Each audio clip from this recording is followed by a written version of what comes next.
नमस्कार दोस्तों, बिल्कुल ठीक पढ़ा आपने टाइटल और थंबनेल में, और ये बिल्कुल पॉसिबल है। लेकिन जिनको ऐसा लगता है कि ये वीडियो ख़त्म होते ही वो 1000 रुपये रोज़ कमाना शुरू कर देंगे, तो कृपया अभी इस वीडियो को बंद कर दीजिए और जाके पबजी खेलिए। ठीक है, तो अब यहाँ जो भी देख रहा है, मैं ये मानता हूँ कि आप बिज़नेस को लेकर थोड़ा सीरियस है।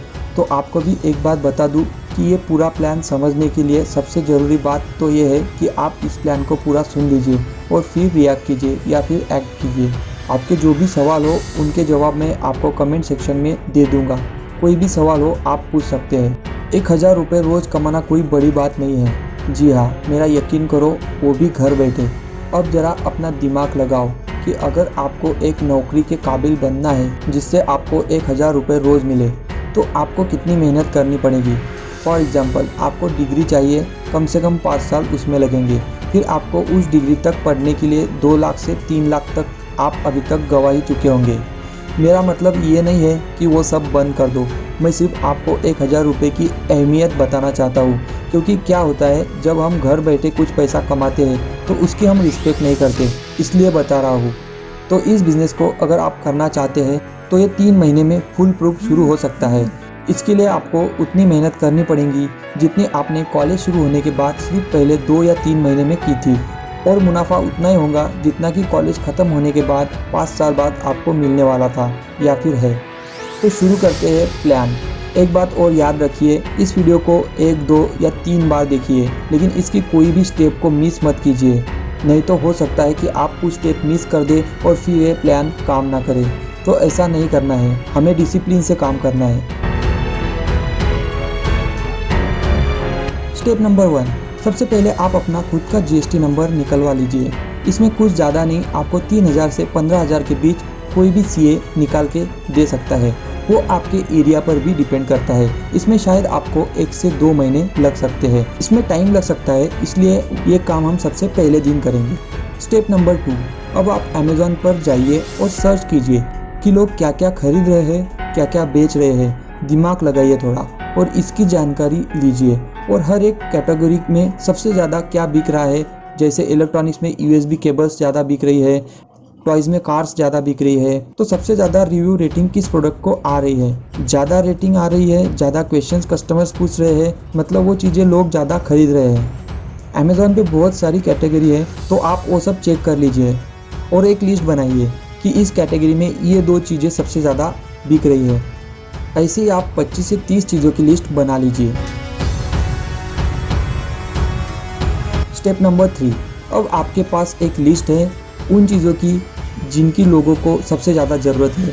अब आप alibaba.com या फिर ऐसी बहुत सारी साइट्स हैं जहाँ पर होलसेल में ये चीज़ें आप खरीद सकते हैं। तो जिन भी चीज़ों की आपने लिस्ट बनाई है उनको वहाँ सर्च कीजिए और अच्छी क्वालिटी की चीज़ें एक एक सैंपल के तौर पे खरीद लीजिए। सिर्फ अच्छी क्वालिटी की ही, मैंने कहा सिर्फ अच्छी क्वालिटी की ही।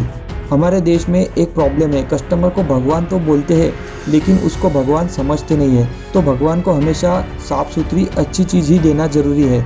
इससे आपके प्रोडक्ट की रिकॉल वैल्यू बढ़ेंगी, यानी कि ऑनलाइन आपको अच्छे रिव्यूज़ भी आएंगे और लोग उस प्रोडक्ट को अपनी फैमिली के लिए, दोस्तों के लिए भी ऑर्डर्स करते हैं। तो इसे बिल्कुल मत भूलना। तो हमने होलसेल स्टोर से, वो ऑफलाइन हो या ऑनलाइन, 30 चीज़ें खरीद ली। अब उनको 7 से 8 दिन तक खुद चेक कीजिए कि क्या वो चीज़ें अच्छे से काम कर रही है या नहीं। हो सकता है उनमें से कुछ चीज़ें अच्छी तरह से काम नहीं कर रही हो, डैमेज निकल रही हो, तो उनके बदले कोई और अच्छा प्रोडक्ट आप ले लीजिए। स्टेप नंबर 4, अब हमारे पास है 30 प्रोडक्ट, 30 सबसे अच्छे प्रोडक्ट्स। अब हम इंतज़ार कर रहे हैं हमारे जीएसटी नंबर का। तब तक आप आपके प्रोडक्ट्स पैक कैसे करेंगे ताकि आपके कस्टमर तक वो ठीक तरीके से पहुँचे, और आप क्वालिटी कंट्रोल कैसे करेंगे इसके बारे में रिसर्च कर सकते हैं। जैसे कि अमेज़ॉन पे पैकेजिंग मटेरियल मिलता है, वो आप खरीद सकते हैं, या फिर आप खुद कोई इको फ्रेंडली तरीका निकाल सकते हैं और प्रोडक्ट्स को चेक करके भेजें तो अच्छा है। इसमें कस्टमर की तकलीफ़ें थोड़ी और कम होंगी।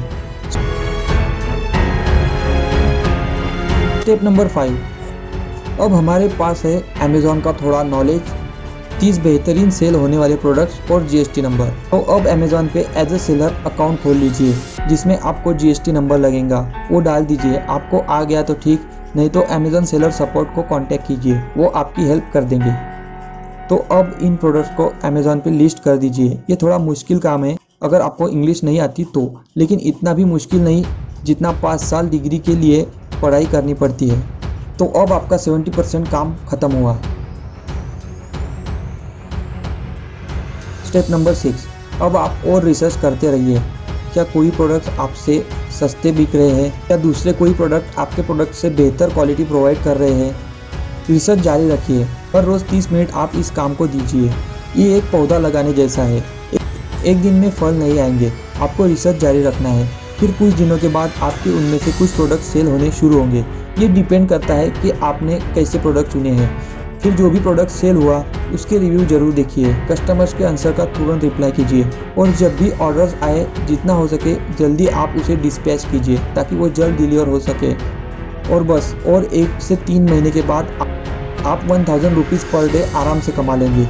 ये देखिए, आपने ऐड किए 30 प्रोडक्ट्स, जिनमें से 5 बिल्कुल सेल नहीं हो रहे ऐसा हम मान लेते हैं। तो 25 प्रोडक्ट्स ऐसे हैं जो हमारे सेल हो रहे हैं। उनमें से मान लेते हैं 12 प्रोडक्ट्स हमारे 500 रुपये के थे, 5 प्रोडक्ट 300 रुपये के थे, 7 प्रोडक्ट्स 1000 रुपये के थे। ये डिपेंड करता है आप कौन से प्रोडक्ट चूज़ करते हैं। मैं सिर्फ आपको एग्जाम्पल के तौर पे ये बता रहा हूँ, और हर एक प्रोडक्ट पे हम 20% का मार्जिन मान के चलते हैं। 12 प्रोडक्ट आपके बिके गए 500 वाले, तो 20% मार्जिन के हिसाब से आपके हुए 100 रुपये। 5 प्रोडक्ट आपके बिके गए 300 वाले, तो 20% मार्जिन के हिसाब से उसके हुए 60 रुपये। 7 प्रोडक्ट्स आपके बिके गए 1000 रुपीज़ के, जिसके 20% मार्जिन के साथ होते हैं 200 रुपये। अब हम इनका एक एवरेज निकाल लेते हैं, जैसे कि 1200 plus 300 plus 1400 divided by total products 25। तो इसके बाद हमें एवरेज मिल जाएगा कि हम पर प्रोडक्ट कितना पैसा कमा रहे हैं। तो ये हमारा एवरेज आ गया 116 रुपये पर प्रोडक्ट एवरेज आपका निकला।